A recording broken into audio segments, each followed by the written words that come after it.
ಎಲ್ರಿಗೂ ನಮಸ್ಕಾರ. ನಾನು ನಿಮ್ಮ ಶೇಡರ್ಸ್ ಬೆಂಗಳೂರು. ಇಡೀ ಮಾರ್ಕೆಟ್ಸ್ ನಿರ್ಮಲಾ ಮೇಡಮ್ ಬಗ್ಗೆ ಮಾತಾಡ್ತಿದ್ದಾರೆ. ನಾನು ನಿನ್ನೆನೆ ಹೇಳಿದೆ ಆ ಮೇಡಮ್ ಬಗ್ಗೆ ಅಥವಾ ಬಜೆಟ್ ಬಗ್ಗೆ ಜಾಸ್ತಿ ಡಿಸ್ಕಷನ್ಸ್ ಮಾಡಿ ಏನು ಯೂಸ್ ಇಲ್ಲ ಅಂತ. ಬಿಕಾಸ್ ನಾವು ಡಿಸ್ಕಷನ್ಸ್ ಮಾಡೋದ್ರಿಂದ ಟ್ಯಾಕ್ಸ್ ಅಂತೂ ಕಮ್ಮಿ ಆಗಲ್ವಲ್ಲ. ಸೊ ನೆಕ್ಸ್ಟ್ ಅಪ್ಕಮಿಂಗ್ ಎಲೆಕ್ಷನ್ಸ್ ಅಲ್ಲಿ ನಿಮ್ಮ ಆನ್ಸರ್ ನೀವು ಅಲ್ಲಿ ಕೊಟ್ಕೋಬಹುದು. ಸೊ ಇಲ್ಲಿ ಜಾಸ್ತಿ ಮಾತಾಡಿ ಏನ್ ಪ್ರಯೋಜನ ಇಲ್ಲ. ಸೊ ನಿನ್ನೆದು ಬಜೆಟ್ ರಿಸಲ್ಟ್ಸ್ ಏನಿದೆ ಅದನ್ನ ಇವತ್ತು ಬ್ಯಾಂಕ್ ನಿಫ್ಟಿ ಅಥವಾ ಮಾರ್ಕೆಟ್ ಸ್ವಲ್ಪ ಅದಕ್ಕೆ ರಿಯಾಕ್ಟ್ ಮಾಡಿದೆ ಇವತ್ತು.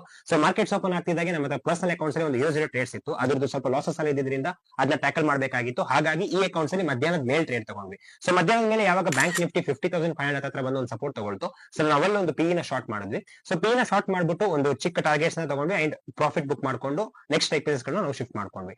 ಸೊ ನೆಕ್ಸ್ಟ್ ಅಪ್ಕಮಿಂಗ್ ಡೇಸ್ ಗೆ ನಮ್ಮ ಹತ್ರ ಯಾವುದೇ ತರದ ಪೊಸಿಷನ್ಸ್ ಇಲ್ಲ. ಬಿಕಾಸ್ ನಿಫ್ಟಿ ಎಲ್ಲಿ ಗಂಟ 24,500 ಲೆವೆಲ್ಸ್ ನ ಅಪ್ಪರ್ ಸೈಡ್ ಅಲ್ಲಿ ಬ್ರೇಕ್ ಮಾಡಲು ಅಲ್ಲಿ ಗಂಟ ಬೈಂಗ್ ಸೈಡ್ಗೂ ಹೋಗಕ್ಕಾಗಲ್ಲ. ಸೊ 24,250 ಲೆವೆಲ್ಸ್ ನ ಇಲ್ಲಿ ಗಂಟ ಡೌನ್ ಸೈಡ್ ಬ್ರೇಕ್ ಮಾಡಲು ಅಲ್ಲಿ ಗಂಟ ಸೆಲ್ಲಿಂಗ್ ಸೈಡ್ಗೂ ಹೋಗಕ್ಕಾಗಲ್ಲ. ಸೊ ಈ ಎರಡು ರೇಂಜ್ ಅಲ್ಲಿ ಮಾರ್ಕೆಟ್ ಲಾಕ್ ಆಗಿರೋದ್ರಿಂದ ಸ್ವಲ್ಪ ಔಟ್ ಆಫ್ ದಿ ಪ್ಲೇ ಮಾಡ್ತೀವಿ. ಸೊ ಅಗ್ರೆಸಿವ್ ಆಗಿ ಯಾವ ಟ್ರೇಡ್ಸ್ ನಮ್ಮ ಹತ್ರ ನಾವು ತಗೊಳಕ್ ಹೋಗಿಲ್ಲ. So upcoming